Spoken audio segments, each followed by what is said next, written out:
As you've written yourself, more than 2.5 million women have left the workforce. Many have lost jobs in industries hurt by the pandemic. Others have had to leave because of childcare or caretaking. So 2020 was devastating, and we'd love to hear your vision for our country and for its women in 2021.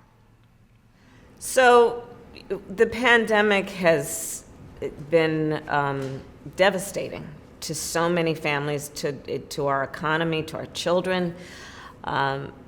And in the midst of this profound crisis, and actually crises, I think there are so many heroes and angels who have been exposed for their courage, for the value and the importance of their work, and for their courage to keep doing it even in the face of exposing themselves and their families to harm, and in particular exposure to COVID.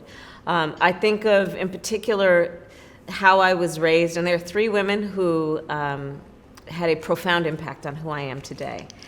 And in the midst of the pandemic, I have realized and reflected on their work and how the importance of their work has been highlighted through the pandemic.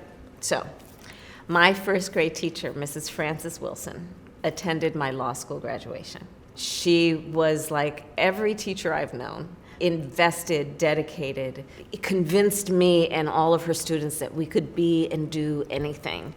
And during the course of COVID, even just this week, I visited with educators, Dr. Green, who's the superintendent of the Duval County School District in Florida.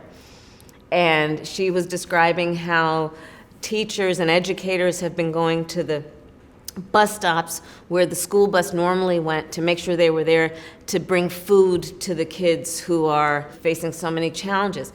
She described how they have what they call blessings in a backpack, and how educators in schools that are open have been filling the kids' backpacks on the Friday afternoon, knowing that they're going to go home and probably over the weekend not have any food. We call it food insecurity.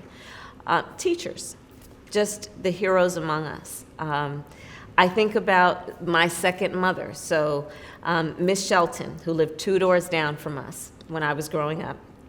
My mother worked long days and she worked weekends often, and my sister and I would walk down to Miss Shelton's house, and she was our second mother, and she took care of us, and she actually also had a daycare center. We lived on top of the daycare center in the apartment above, and she took care of all the local mothers and fathers and their children.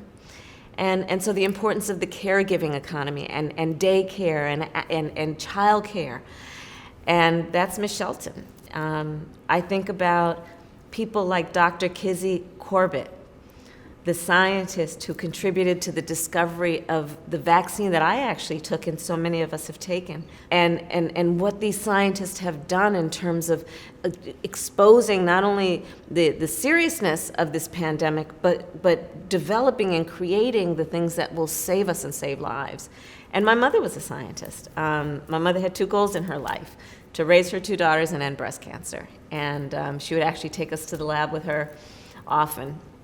And I watched how these scientists, they have this passion. It's a deep passion to improve human life and condition, and to see what is possible, unburdened by what has been, to see what can be. So those are some of the things that I've been thinking about during the course of the pandemic. And of course, all of the folks I'm talking about are women.